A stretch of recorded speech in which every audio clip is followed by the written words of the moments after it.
Welcome back to Zemer of the Week, Zhao. I'm John Hornstein here with my co-host David Rosenwine.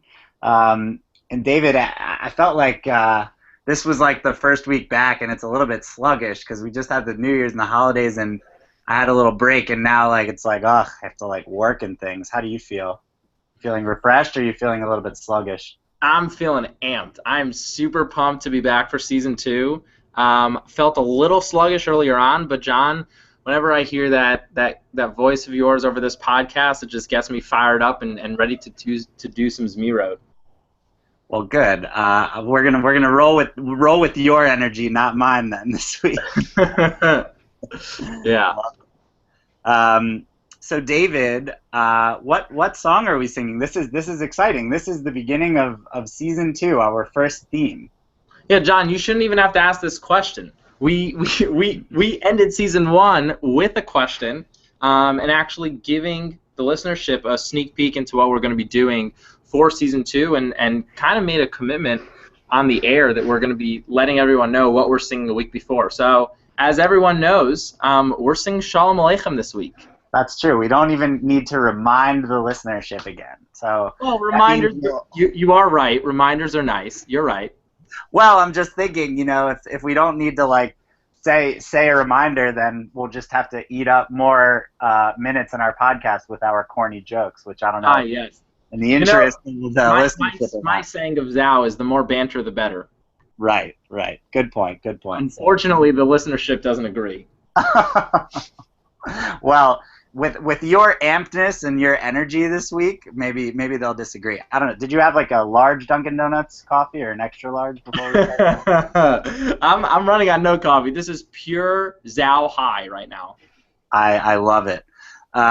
So yes, we are doing season 2 is our Shabbat dinner theme, and season 2 episode 1, which you are listening to right now, is Shalom Aleichem. And so the question that we posed last week, which we will aim to answer later in the episode, is Shalom Aleichem is a song about welcoming the Sabbath angels. And the question that we posed is, why do we need to welcome the angels, who are then going to welcome God to our Sabbath table? Why don't we just welcome God? And so that's a question we're going to aim to answer later in the episode. But we got a little bit more pizzazz planned than just that question to go over Shalom Aleichem, don't we, David? Oh, do we have pizzazz? I think before we welcome angels and God for Shabbat, we got to welcome our very special guest to season 2. Josh Leviton, a.k.a. the Orthobox, is joining us. Josh, welcome to Zhao, Zemer of the Week. Thanks for having me, guys. How's it going? Pumped to be here. Josh, are you as amped as David? More amped? Yeah, I gotta say I'm on David's side with the energy, so looking forward.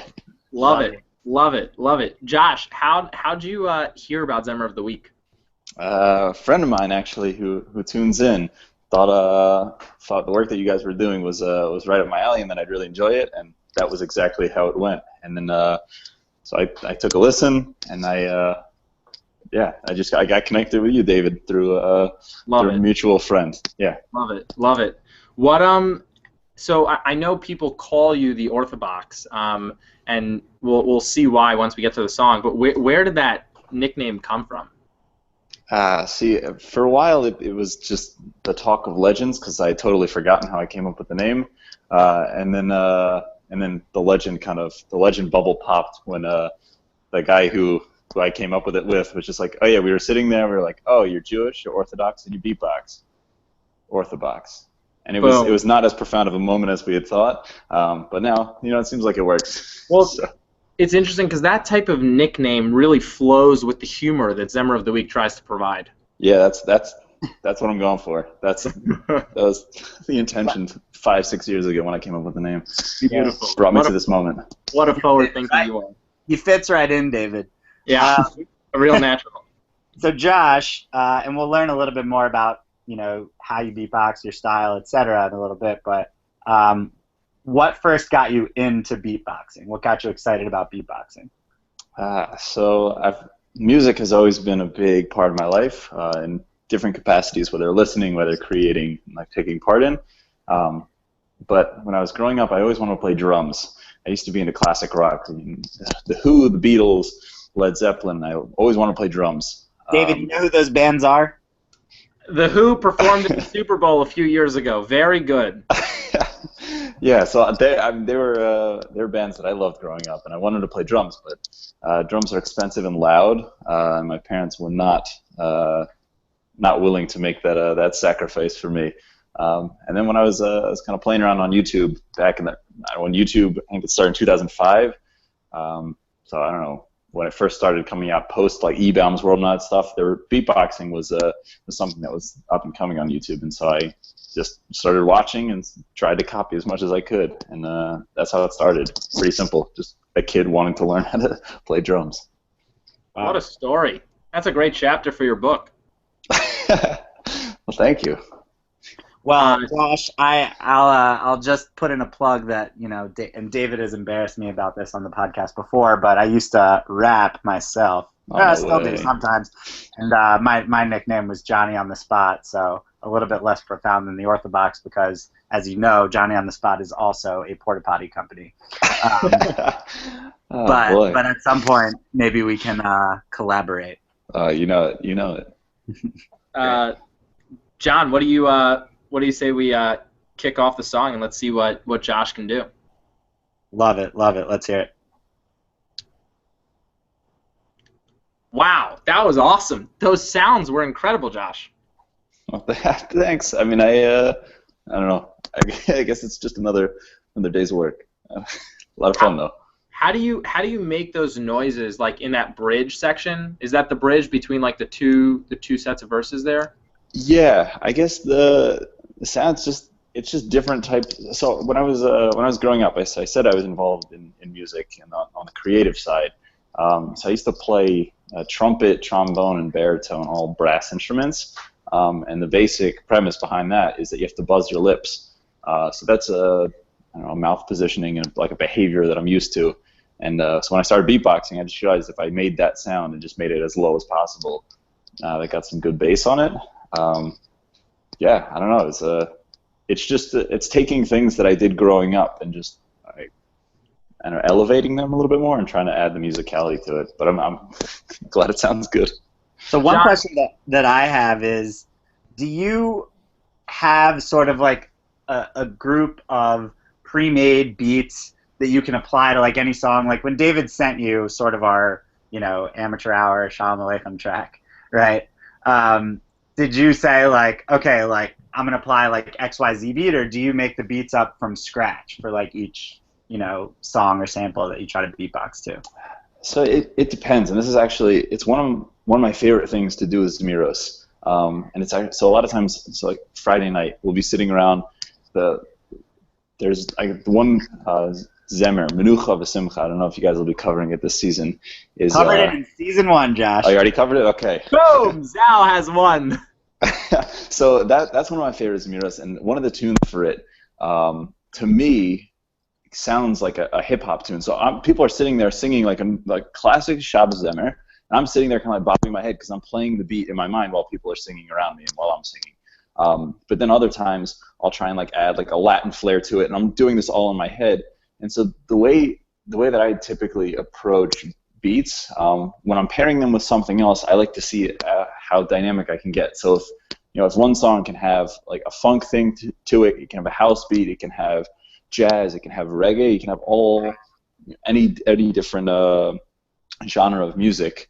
I guess I have those genres prepared, but in terms of applying it and how I'll actually freestyle over it, it's almost always, unless I'm doing a prepared set, it's almost always just freestyle off the top of the dome, which I'm sure you're familiar with. Wow, no, that's super, super interesting. So you've got sort of like the basic foundation for the type of a beat that you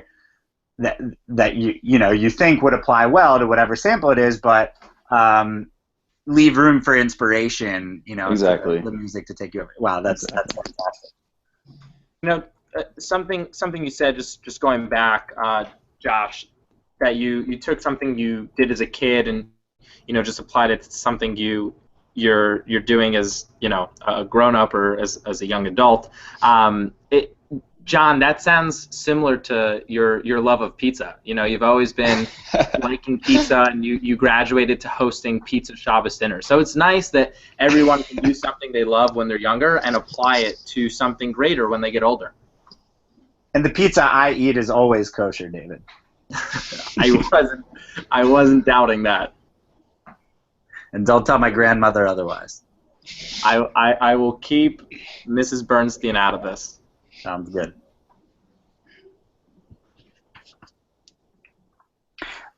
So Dave, we promised to answer a question about Shalom Aleichem in addition to hearing about Joshua's beatboxing and the pizzazz of the Orthodox, which was great, by the way.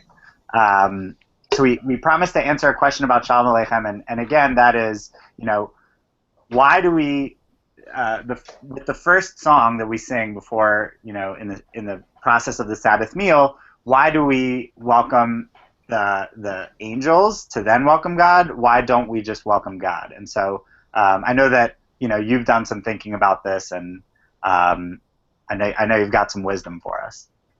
Yeah, so I definitely don't have the wisdom. This is a compilation of things that have come through the Zemer of the week at gmail.com inbox. But a couple of things that came through that I thought were very nice ideas. We welcome the angels, and it's clear that the angels, as we read through the song, are, they're conduits, they're representing God.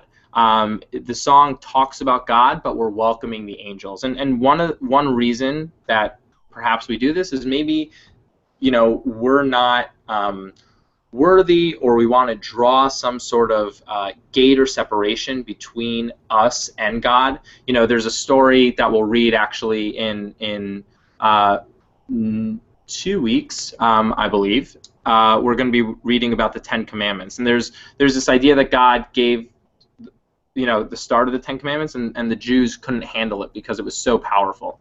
So maybe it's this idea that God might be too powerful to welcome in, so we welcome his angels, and that's as if we're welcoming God.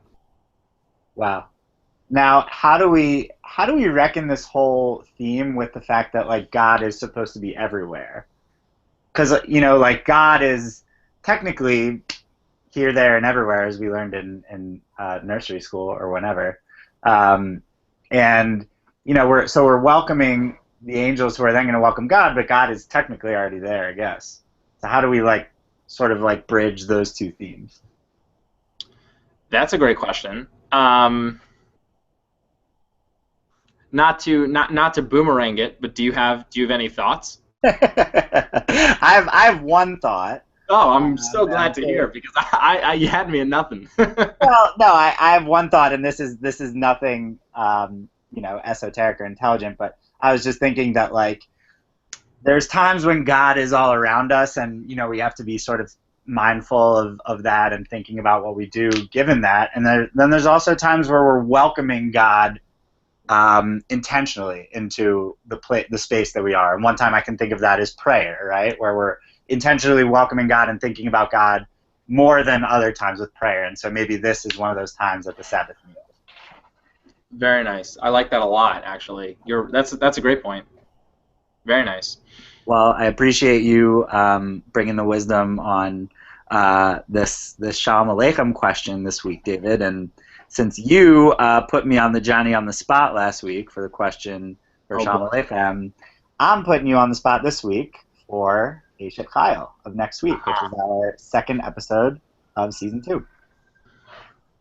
John, we've been friends for a few years, so believe it or not, I was able to see this coming, so I have a little something prepped. That's because you're just too amped for 2016. I'm pretty stoked. I'm pretty stoked. So for Eishet Chayil, this is going to be in a traditional Shabbat dinner. That's the second song that's typically sung before Kiddush, the prayer over the wine. However, it's not universally sung. It's a song that it's usually hit or miss. So the question that I wanted to pose this week to the listenership is, why do some people sing it and others don't? One reason is it because that the song is lengthy, the words are hard? Is it because that, who is Eshet Chayil? Like, who are we singing to? There's also there's some people that argue that Eshet Chayil is a little bit anti-feminist. Is that a reason why you don't sing Eshet Chayil, or is it simply just you're hungry, you want to eat? It's one extra step that's kind of optional, so why not cut it out? We want to hear from you. I don't think there's necessarily a right or a wrong answer. It's just different opinions, learning from different Shabbat dinner experiences, and yeah, that's the question. I don't know, John. Does that suffice? That suffices, and my question is, are you going to tell the folks whether you sing Eshet Chayil at your Shabbat table now, or are you going to make them wait with bated breath for next episode? Well, I hope people don't hold their breath, because I will let everyone know. But yeah, let's wait till next episode. I think they've heard enough of us for 1 week. Okay, that sounds good, David. Well, we look forward to episode 2 and answering that question on Eshet Chayil. And we want to thank you so much to Josh, the Orthodox, for joining us today. No problem. Thanks again for having me. This is a pleasure. Yeah. Thank you very much, sir. We appreciate it, and appreciate everyone tuning in. Have a good week, everyone. Bye-bye.